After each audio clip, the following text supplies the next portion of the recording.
રાજકોટ લોકસભાના ભાજપના ઉમેદવાર પુરુષોત્તમ રૂપાલા દ્વારા રાજા રજવાડા વિશે કરેલ ટિપ્પણી સામે વાગરા તાલુકા રાજપૂત સમાજે સૂત્રોચ્ચાર કરી સખત વિરોધ નોંધાવ્યો હતો।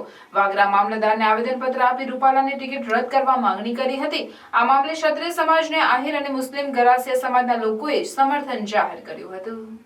ભારતમાં લોકસભાની ચૂંટણી તબક્કાવાર યોજાશે। ચૂંટણીનો માહોલ ધીમે ધીમે ગરમાઈ રહ્યો છે। ત્યાં ગુજરાતના કેન્દ્રીય નેતાની વાણી વિલાસે ક્ષત્રિય સમાજને હતપ્રત કરી દેતા ગુજરાત જ નહીં પરંતુ આખા ભારતમાં પડઘા પડ્યા છે।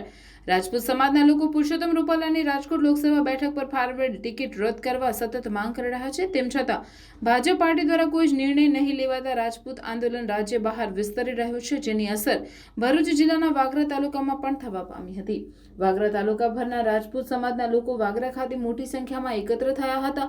ક્ષત્રિય સમાજના લોકો અને મહિલાઓ વાગરા મામલતદાર કચેરીએ પહોંચી પુરુષોત્તમ રૂપાલા હાય હાયનું ભારે સૂત્રોચ્ચાર કરી વાતાવરણ ગજવી દીધું હતું।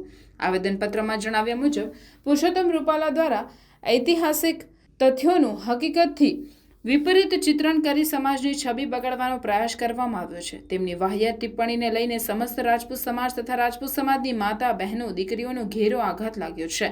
ત્યારે તેમને લોકસભાની ટિકિટ રદ કરવામાં આવે તેમજ સમાજની છબી બગાડવાના બદ ઇરાદાઈ વિરુદ્ધ આઈપીસી તથા સીઆરપીસી સંબંધિત તમામ કાયદાકીય કલમો વડે ગુનો નોંધી પુરુષોત્તમ રૂપાલાની ધરપકડ કરવાની આવેદનમાં માંગણી કરવામાં આવી હતી।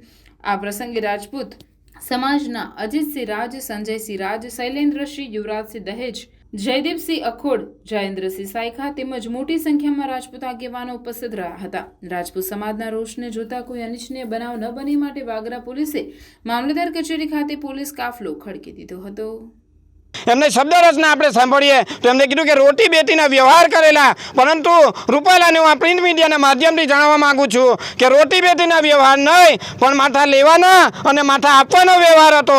અને રૂપાલા તમારી માનસિકતા જુઓ, તમે જે સમાજના કાર્યક્રમમાં જઈને આવ્યા છો એ સમાજના કાર્યક્રમમાં રિટર્ન થાય તમને માત્ર ને માત્ર 2 દિવસનો સમયગાળો થયો છે અને જ્યારે તમે જયરાજસિંહની જગ્યાએ ત્યાં જાઓ છો અને એવું કહો છો કે કોઈ પણ કામનો કાર્યક્રમ નહોતો, તો અહીંયા જ તમારી માનસિકતા ક્લિયર થાય છે। સાથે સાથે વ્યવસાય આપ પૂર્વ શિક્ષક હતા તો આ તો સમગ્ર શિક્ષકને પણ તમે કલંક પહોંચાડ્યું છે। અને જો ભારતીય જનતા પાર્ટી સમગ્ર ભારતમાં નારી શક્તિ માટેના આટલા બધા પ્રોગ્રામો કરતી હોય, સ્ત્રી સશક્તિકરણના આટલા બધા પ્રોગ્રામો કરતા હોય અને જો નારીની શક્તિને ઠેસ વાગે તો ચોક્કસ એ નિંદાનો વિષય કહેવાય। આ તો ભારતીય જનતા પાર્ટી માટે પણ એમને ચિંતાનો વિષય ઊભો કર્યો છે। અને સમગ્ર લોકો દ્વારા કહેવામાં આવે કે રાજપૂત સમાજ તો માફી આપવા માટે પંકાયેલો છે, પરંતુ માફી આપવાને માફી લેવાને લાયક પણ તમે બનવા જોઈએ। આ ગુનો એવો છે કે જેમાં માફી ના હોય, સ્વાભિમાન સાથે કોઈ પણ દિવસ સમાધાન ના હોય। તો એક જ માંગ છે સમગ્ર લોકોની કે રાજકોટ સીટના મિસ્ટર રૂપાલાને ચેન્જ કરો, બીજા કોઈ પણ સમાજનો ઉમેદવાર ચાલશે।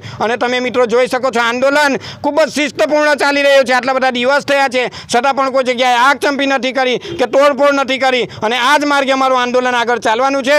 તો ભારતીય જનતા પાર્ટીને કહીએ કે મિસ્ટર રૂપાલાને રદ કરો અને કોઈ પણ ઉમેદવારને અમે સ્વીકારવા તૈયાર છે। એક જ માંગ રૂપાલાને રદ કરો। જય માતાજી। જો તમારી માંગને ના સ્વીકારાય તો આગામી લોકસભાની ઇલેક્શનના ઉપર ઇફેક્ટ થશે। આ માત્ર ને માત્ર રાજપૂત સમાજનો વિષય નથી, પરંતુ આ તો સમગ્ર સમાજની મા બેન દીકરીઓ માટે વાણી વિલાસ કરેલો છે। અને તમે જોઈ શકો છો આ જે આંદોલન છે સ્વયંભૂ ઊભું થયેલ છે, દરેક જણ પોતપોતાની રીતે આવેલા છે, તો કદાચ એની વિપરીત અસર પડે તો એમાં કોઈ શંકાને સ્થાન નથી।